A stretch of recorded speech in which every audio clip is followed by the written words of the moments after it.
ಇವತ್ತೊಂದು ಆರ್ಡರ್ನ ಪಿಕ್ ಮಾಡ್ಕೊಂಡಿದ್ದೆ. ಈ ವಿಡಿಯೋ ಯಾಕೆ ಮಾಡ್ತಿದ್ದೀನಿ ಅಂದರೆ, ಈ ವಿಡಿಯೋ ಮಾಡ್ತಿರೋ ಉದ್ದೇಶನೇ ಬೇರೆ. ಯಾಕಂದರೆ ಮಕ್ಳುಗಳಿಗೆ ಇಷ್ಟೊಂದು ಐಟಮ್ ಎಲ್ಲ ನೀವು ಕೊಟ್ಟರೆ ಅವು ಆರೋಗ್ಯನ ಹಾಳು ಮಾಡ್ಕೊಂಡು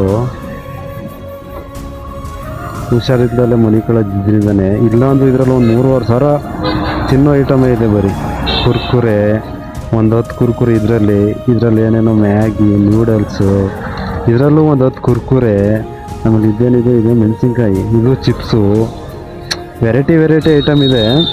ಬಟ್ ನೋಡಿ ನನಗೆ ಇದು ಶಾಕ್ ಆಗೋಯ್ತು. ಯಾಕಂದರೆ ಅವನ ತಮ್ಮ ಹಾಸ್ಟೆಲಿದ್ದಾನೆ ಅಂತೇಳಿ, ಅಂದರೆ ಅವ್ರ ಹಾಸ್ಟೆಲ್ ಅಂತೇಳಿ ಇಷ್ಟೊಂದೆಲ್ಲ ಐಟಮು ಕೊಟ್ಟರೆ ಒಂದೇ ದಿನಕ್ಕೆ ತಿಂದು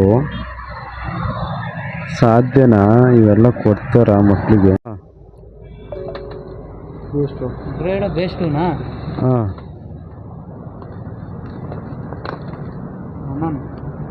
ಓಕೆ, ಡನ್.